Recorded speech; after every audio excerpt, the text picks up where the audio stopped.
자, 오늘 요한계시록 12장을 읽었는데요. 12장의 내용은 참 재밌습니다. 읽으면 판타지 소설을 읽는 듯합니다. 큰 용이 하나 나오고, 그리고 뱀이 나오고, 하늘에서 미카엘 천사장이 용과 싸움하다가 붉은 용이 패해서 세상 밖으로 쫓겨 내려와서 여자를 박해하는 그런 그림 언어가 나옵니다. 판타지로 만들면 아마겟돈 비슷하게 만들면 참 재밌을 그런 이야기인데, 이 그림 언어를 쭉 그려놓은 다음에 늘 드는 생각은 이런 그림을 통해서 우리에게 무엇을 보여주시려고 하는 것인가, 이게 핵심입니다. 이것은 다름이 아니라 답부터 내린다면 교회라는 것이 세상과 영적 대치 중에 있는 전투하는 교회라, 이것을 우리에게 보여주는 사실입니다. 그래서 제가 제목만 한번 여러분이 읽어주세요. 시작. 모르시고 오신 분이 많으신 것 같아서 같이 합시다. 전투하는 교회. 자, 우리는 뭐 하는 사람들이라고요? 싸움 좀 하실 줄 압니까? 싸움. 저는 그 싸움 말고 괜히 또 저는 아내한테도 집니다. 그러니까 그런 싸움은 제가 실력이 없고, 다른 싸움. 이 말씀 듣고 다 싸움 따기 되시는 은혜가 있기를 바랍니다. 싸움을 즐겨 싸움. 이 싸움은 영적인 싸움입니다. 오늘 이 싸움을 어떻게 해야 되는지 오늘 말씀을 통해 확인받도록 하지요. 오늘 12장의 말씀을 잘 알려면 새 실체를 아는 게 참 중요합니다. 첫 번째는 용의 실체가 무엇인지를 알아야 되고, 두 번째는 여자의 실체가 무엇인지를 알아야 되고, 세 번째는 여자가 낳은 아이의 실체가 무엇인지를 알아야 됩니다. 이 실체를 먼저 알고 이 세 실체의 삼각관계를 확인받아야 싸움이 이렇게 진행되는구나를 알 수 있습니다. 먼저는 실체를 아는 게 중요합니다. 자, 첫 번째 실체, 용과 관계돼서 3절을 한번 제가 읽어드리죠. 3절입니다. 하늘에 또 다른 이적이 보이니 보라, 한 큰 붉은 용이 있다. 용은 용인데 색깔이 어때요? 붉어요. 붉다는 것은 불을 뿜고 있는 그런 아주 시뻘건 그런 용입니다. 그런데 머리가 7이라 지성적 존재라 이렇게 돼요. 머리가 7이라 완전수죠. 그리고 뿔도 몇 개예요? 이것도 완전수입니다. 그러니까 지혜만 있는 것이 지성적인 존재만 아니라 어느 정도 권세를 가지고 있는 영적 실체. 뿔이 열이라 그 여러 머리에 또 왕관까지 있어서 존귀함을 받고 권세를 가진 영적 실체입니다. 그래서 이들이 하는 일은 뭐냐? 4절. 그 꼬리가 간사한 지혜가 하늘의 별 3분의 1을 끌어다가 땅에 던졌더라. 그러면 이 붉은 용의 실체는 뭡니까? 지금 답 나왔어요. 창피할 필요 없어요. 뭐라고요? 사탄. 그렇죠. 여기 한번 답을 볼게요. 9절. 뭐 제가 한 답이 아니고요. 성경에 친절하게 이야기를 하고 있으니까 9절. 큰 용이 내쫓기니 옛 뱀 곧 마귀라고도 하고 또 뭐라고 해요? 사탄이라고 하는데, 이 사탄이 하는 일은 한번 같이 있습니다. 시작. 온 천하를. 사탄이 하는 일은 뭐예요? 우리를 죽일 수 있는 권세는 없습니다. 아십니까? 이걸 믿으셔야 되는데, 사탄은 여러분을 죽일 수 있는 권세가 없습니다. 사탄이 하는 유일한 일은 여러분을 꼬시는 겁니다. 꼬셔봤어요? 남편들 안 꼬셔봤어요? 그걸 누가 잘한다고요? 사탄이 하는 겁니다. 죽일 수 없습니다. 오직 우리의 생명을 주관하시는 분은 예수 그리스도 한 분이십니다. 사탄이 하는 유일한 일은 성도들을 뭐 하는 거? 성경적인 용어를 하자면 말이 약간 저급해졌네요. 저 때문에 꿰다. 뭐 한다고요? 꿰다. 그걸 한다고요. 자, 두 번째 실체를 봅시다. 여자입니다. 여자. 두 번째 실체 1절에 하늘에 큰 이적이 보이니, 계속 이적이 보여요. 이적이 보이면서 보일 때마다 실체가 하나씩 등장한다 그 말이에요. 아까 용도 이적이 보인 다음에 실체가 등장하고, 그러니까 이 이적이 보였던 건 주목시키는 역할을 합니다. 주목. 그렇죠? 자, 12장 1절 하늘에 큰 이적이 보이니, 자, 그다음 여인은 여인인데 버버리를 입고 있는 여인이 아니라 해를 옷 입은 한 여자가 있다. 자, 옷을 입었는데 버버리를 입지 않고 버버리보다 훨씬 좋은 뭘 입었어요? 이때 해는 뭐야? 이때 해. 한글이 더 어려워. 어떻게? 태양. 어떻게 하면 태양을 옷으로 입을 수 있습니까? 그렇죠? 근데 그 발에는 무엇이 쫙 깔려 있고요? 달이 쫙 깔려 있고, 그 머리에는 12별의 관을 썼더라. 그러니까 이게 뭐냐면 머리에 이렇게 면류관 쓰고 아름다운 드레스를 입고 있는 한 여자를 상상하면 됩니다. 그 여자. 이 여자가 누굴까? 이 여자는 2절에 여자가 아이를 베어 해산하게 되어 아파서 애를 쓰며 부르짖는 그 여자. 이 여자의 실체는 그러면 누굴까요? 그렇죠. 교회와 성도. 교회를 가리키면 교회입니다. 이 교회, 신약 성경에서 교회를 가리키는 표현하는 명사는 항상 여성 명사입니다. 에클레시아라는 여성 명사예요. 그리스도는 여성 명사로 쓰이지 않았어요. 왜냐하면 예수님은 남자로 태어나서 여자로 태어났어요. 이거 여자로 태어났다라면 또 안 돼요. 어떤 여성 신학과 해방 신학 하시는 분은 또 여자일 수도 있다 이렇게 얘기해가지고, 물론 하나님이 무슨 성이 있겠어요. 그러나 이 땅에 오실 때는 분명히 예수님이 남자로 왔어요, 여자로 왔어요? 만약에 예수님이 결혼하셨다면 남자랑 했겠어요, 여자랑 했겠어요? 반드시 분명히 하셔야 돼요. 그걸 못하니까 자꾸 뭐 동성연애하고 결혼한다고 자꾸 그 이상한 쓸데없는 짓 하고 있지 않겠어요? 그런 거 확실하게 합시다. 남자입니다. 그러니까 여기서 여자는 교회를 가리키는 표현입니다. 아이를 낳기 위해서 해산에 뭘 갖고 있다고요? 고통을 안고 있는 교회. 그러나 현실의 삶은 그럴지라도 해를 옷 입고 달을 밟고 있으며 머리에 그리스도의 존귀함을 얹고 있는 영적 실체. 그게 누구라고요? 자꾸 그러시네. 그게 누구라고요? 우리라고. 저요. 여러분 믿으십니까? 여러분이에요. 여러분.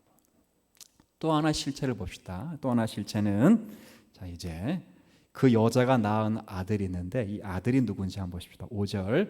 여자는 교회예요. 교회가 아들을 낳는데 이 아들은 장차 철장, 뭐 감옥 이게 아니고 철로 만든 지팡이. 그러니까 철로 만든 지팡이로 지시를 한다 그런 뜻이에요. 철로 만든 지팡이로 만국을 다스릴 남자라. 그 남자는 그 아이를 하나님 앞과 그 보좌 앞으로 올려가더라. 그럼 이 남자 아이는 누구를 가리키는 표현일까? 누구를 가리키는 실체일까요? 그렇죠, 그리스도. 스스로 작축의 박수를 한번 하면 좋겠는데 맞습니다. 예수 그리스도십니다. 근데 이 정도 되면 신앙이 좀 있는 분들은 무슨 생각하냐면, 목사님, 제가 뭐 질문해보고 대답을 해보세요. 예수님이 교회를 만든 겁니까? 교회가 예수님을 낳은 겁니까? 다시. 교회가 예수님이 교회를 낳은 거예요? 교회가 예수를 낳은 거예요? 근데 여기는 교회가 예수님을, 이게 무슨 말인가? 그렇죠? 교회는 그리스도가 세운 것이 맞아요. 근데 이 표현은 예수 그리스도가 구약 교회가 예언된 그 예언대로 오셨다, 그런 의미예요. 그러니까 교회가, 예수 그리스도가 그냥 하늘에서 떨어진 분이 아니라 교회에 예표되고 가르쳤던 그 기준에 따라 교회를 위하여 오신 그리스도라고 이야기하기 때문에 여자가 낳은 아들이라 이렇게 되어 있어요. 자, 그러면 답을 말씀하면 됩니다. 붉은 용은 뭐라? 제가 지금 사실 기분이 많이 다운되는데 일부러 이렇게 하는 거예요. 그러니까 여러분들은 다운되시면 안 돼요. 그러니까 제가 물어보면 틀려도 됩니다. 뭐 틀리다고 제가 뭐 일주일 동안 교회 나오지 말라고 안 그러잖아요, 그죠? 그러면 저도 못 나와요. 그러니 걱정하지 마시고, 자, 붉은 용은 누구라? 그렇죠. 나쁜 새끼 사탄. 이럴 때 욕 한번 싹 하는 거예요. 그 다음, 여자는 누구라? 교회. 그렇죠. 여자가 낳은 아들은 누구라? 실제 다 알았어요. 이야, 대단하죠? 다 알았어요. 문제는 다 안 다음에 이제 삼각관계 얘네들이 꼬여 있습니다. 어떻게 꼬였냐면 이 붉은 용이 자, 한번 보시죠. 자, 붉은 용이 뭐부터 하고 있는지. 자, 그 붉은 용이 큰 아까 힘을 가지고 있는데 그 힘으로 뭐 하는지 보세요. 4절 중간 4절 중반에 보세요. 붉은 용이 해산하려는 여자 앞에서 그 여자가 아이를 해산하면 그 아이를 뭐 하려고 했었어요? 처음에? 그죠. 이거 어디서 많이 마태복음에 보면 많이 앞쪽에서 보는 것 같은데 뭘 보는 것 같아요? 예수님이 처음 태어나실 때 사탄이 헤롯 대왕의 마음을 요동케 하셔서 2살 아이의 모든 아이를 다 죽이라고 했는데 결국 예수님이 돌아가셨어요? 안 돌아가셨어요? 승리하셨죠. 왜 그렇게 됐는가? 그럴 때 여기 5절에 그 5절 중간에 그 아이를 하나님 앞과 그 보좌 앞으로 올려가더라. 하나님이 그를 보호해 주셨기 때문에 그때 죽지 않았다는 거예요. 그래서 하늘에서는 그때 무슨 일이 있었냐면 제가 아까 서두에 그게 판타지 같다고 했는데 미가엘이라고 하는 천사장하고 사탄하고 싸워서 사탄이 지는 일들이 있게 됩니다. 그래서 9절 마지막에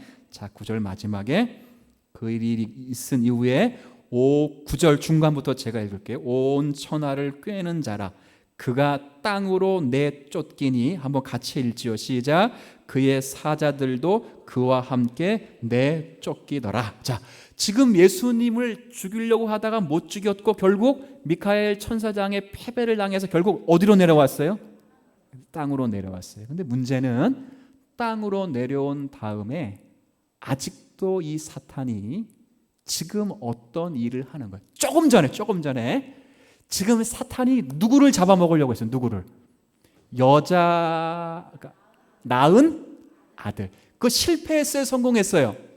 실패했어요. 가룟 유다를 통해서 승리한 것처럼 보이지만 하나님이 가룟 유다의 죄된 마음까지 사용하셔서 결국 실패한 듯 보이나 결국 누가 승리했죠? 그리스도가 승리했듯이 결국 실패했죠. 실패해서 이 사탄이 가만히 있는 게 아니고 이제는 누구를 공격하냐면 깜짝 놀라십니다. 누구를 공격하냐면 13절 여자를 잡아먹으려고 실패하니까 이 용들이 가만히 있지 않고 13절 한번 같이 했습니다. 시작.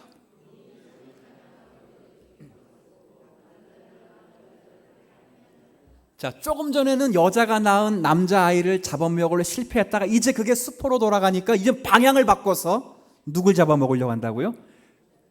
그 아이를 낳은 엄마, 여자, 누굴 잡아먹으려고 해요? 교회 여러분을 잡아먹으려고 하지요. 그런데 재밌는 오늘 구조의 성경 내용은 자 보시죠. 14절 그렇게 박해를 하지만 14절 그 여자가 그 교회가 큰 독수리의 2날개를 받아 하나님의 기적 같은 섭리의 손길이라 그 말입니다.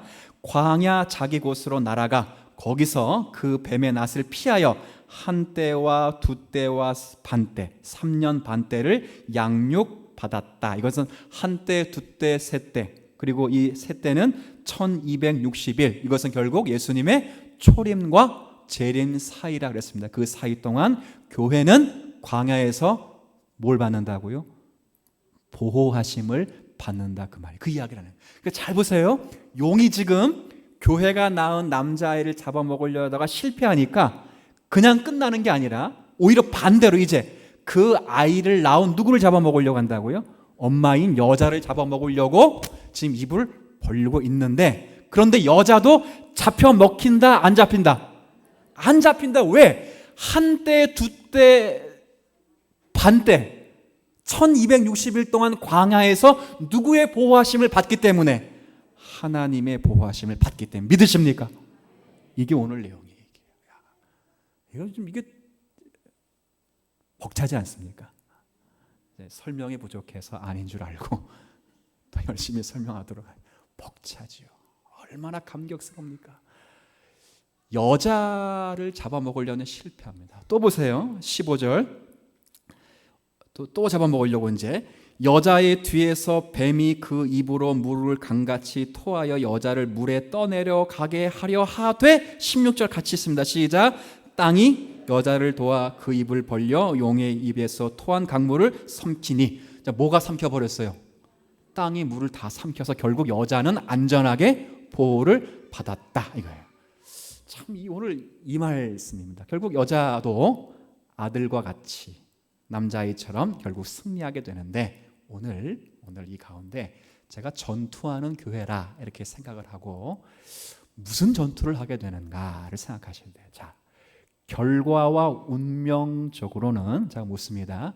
예수 그리스도의 자녀는 예수 그리스도와 함께 운명을 같이 했기에 그리스도 안에 있는 우리들은 실패가 있다 없다? 없다. 없다. 그럴지라도 지금 이 사탄은 계속 아이를 낳은 여자를 뭐 하려고 한다고요? 삼키려고 해서.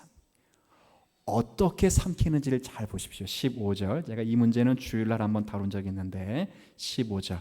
한번 여러분 같이 읽어주세요. 시작. 여자의 뒤에서 그 입으로 물을 간같이 토하여 여자를 물에 떠내려 가게 하려 하되. 저는 이 성경을 예전에 주일날 본문으로 만나서 묵상하면서 너무도 궁금하고 너무도 관심 있었던 게 뭐냐면 보십시오. 한 성인 여성을 물에 떠내려 가게 하게끔 해서 죽이려면 물이 어느 정도 필요할까요? 답은 많입니다. 많이죠. 그러면 그 많은 양의 물을 입에 머금을 수 있었던 용이라면 물을 머금지 말고 차라리 뭐 하면 돼요? 그 여자를 꿀꺽 삼키면 끝나요. 이쑤실 필요도 없을 것 같아요. 근데 왜 여자를 못 삼키고 못 씹어먹고 왜 여자에겐 손을 못 대면서 물로만 이렇게 떠내려가게 할까?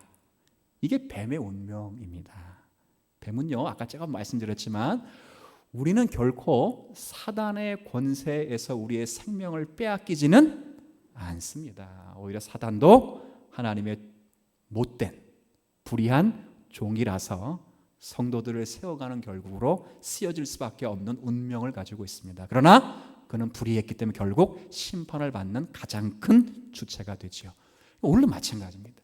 생각에 여인을 떠내려 보낼 수 있어서 죽이려고 했다면 그 입으로 차라리 여자를 꿀꺽 씹어 먹거나 삼키면 끝나는 문제인데 왜 그렇게 하는가?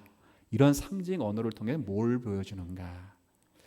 이거는요, 이걸 보여줍니다. 교회는, 사탄은 여자가 아까 뭘 가리키는 상징 언어를 했죠? 여자가 교회를 삼키려고 할 때 교회를 없이 하는 게 목적이 아닙니다. 목사님 제가 이걸 얘기했다고 오해하실 수 있는데 잘 들으십시오. 사탄은 교회를 없이 하고 죽이려는 게 목적이 아닙니다. 자, 이해가 되셨어요? 일단 문맥 자체는 다시 죄송합니다. 사탄은 교회를 없이 하거나 죽이려는 게 목적이 아닙니다. 자, 이건 말뜻 이해되셨어요? 사탄의 목적은 교회가 교회답지 못하도록 하는 것입니다. 이거 이해되셨습니까? 사탄의 역할은 그겁니다. 사탄은 여러분을 죽일 수도 없고 여러분을 해할 수 있는 능력이 없습니다. 사탄이 여러분을 꿰는 것은 여러분이 성도답지 못하도록 만드는데 목적이 있습니다. 이게 사탄의 시험이고 교회가 이 싸움을 싸우는 겁니다. 이 싸움. 교회의 싸움은 교회의 존폐 위기를 넘어 교회가 세상 풍조에 밀려 쓰러지지 않는, 쉽게 설명하면 버티는, 그리고 깨어있는, 분별하는 그 싸움이 교회의 가장 중차대한 교회의 사명이고 교회가 파수해야 될 신앙적 책임입니다. 감이 좀 없으시면 제가 성경 하나 읽어드릴게요. 자, 요한계시록 앞으로 한번 가보세요. 요한계시록 3. 자, 7교회를 하나님께서 말씀하시는, 그리스도 말씀하시는 그 교회 가운데 사대교회 보시죠.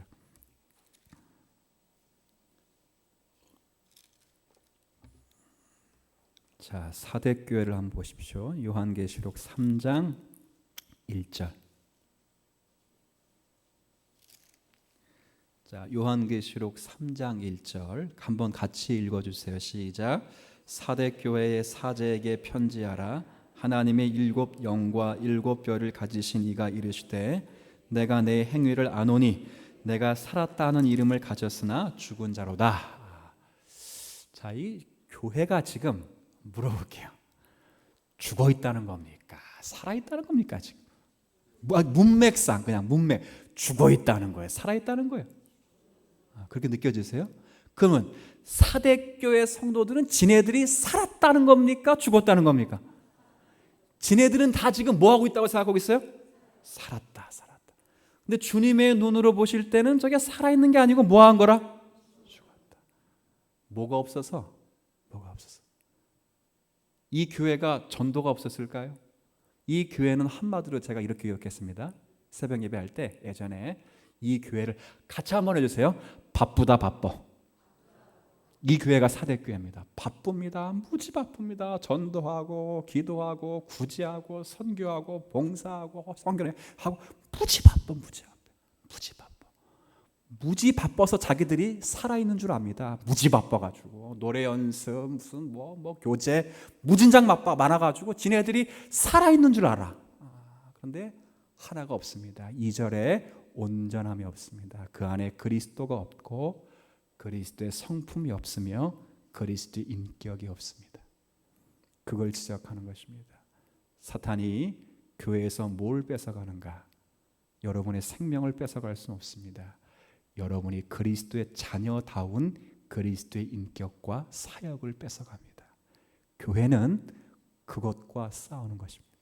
어떻게 싸워요? 어떻게? 싸우는 방법은 딱 하나입니다. 딱 하나. 예수 그리스도에게 소망을 두시고 예수 그리스도의 뜻을 배워가야 싸울 수 있습니다. 어제 제가 한 집사님의 이사 신방을 드리는데 이제 이런저런 얘기하다가 설교를 하면서 디모데후서 제가 좋아하는 3장 전서 3장 15절 말씀을 읽었어요. 읽으면서 사도 바울이 디모데에게 야 너가 교회에서 이렇게 하라고 내가 이 편지를 쓴다 그래 놓고 교회에서 어떻게 하라는 말을 안 합니다. 말은 안 하고 무슨 얘기만 하냐면 교회가 무엇인지 그리스도가 무엇인지 그 얘기만 충창합니다. 무슨 말이냐? 우리는 교회에서 이렇게 저렇게 해야 된다. 교회는 이래야 된다. 교회는 이거. 사실 교회는 그런 데가 아닙니다. 교회는 그리스도를 배우는 곳이고 그리스도의 뜻을 연구하는 것이고 그리스도의 인격과 사역을 닮아내는 훈련장이 되셔야 합니다. 여러분들이 제가 좀 이렇게 오늘 그냥 이렇게 제가 여과 없이 말씀드리지만 아무리 종교적인 열심에 의해서 바쁜 것처럼 보일지라도 우리 안에 그리스도의 성품과 그리스도의 인격과 그리스도의 뜻이 부재한 경우에는 우리 모두 사탄이 흘려보낸 그 물에 자기도 모르게 조금씩 떠내려가고 있는 성도들입니다. 자기는 알아요? 몰라요? 사대교회는 자기는 뭐 했다고 고개 뻣뻣이 내들죠. 자기는 뭐 했다고? 살았답니다. 엄청 바쁜데 뭐 엄청 바빠요. 뭐 교육자들도 바빠가지고 죽을 것 같아요. 근데 하나님의 뜻을 살필 시간이 없습니다. 주님이 뭘 기뻐하시는지도 모릅니다. 주님이 원하시는 뜻이 무엇인지도 모릅니다. 우리가 하나님 앞에 나아가며 하나님께서 원하시는 그 생명을 모릅니다. 그럴 때 교회는 죽었다 하고 그렇게 이야기는 하는 것이죠. 교회는 이 싸움을 싸웁니다. 제가 싸움을 아까 서두에 우리 교회는 이 제목을 다시 한번 언급해 주시겠어요? 시작. 다시 한번 시작. 전투하는 싸우실 줄 알아야 됩니다.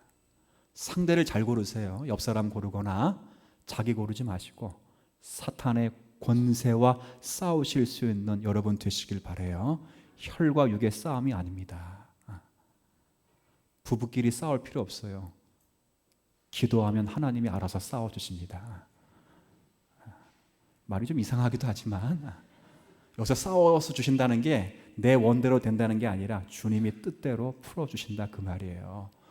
어려운 문제가 있을 때 내가 싸우는 것 같지요? 여러분은 하나님께 기도하십시오. 주님이 여러분을 대신하여 하나님의 뜻대로 싸워주실 것입니다.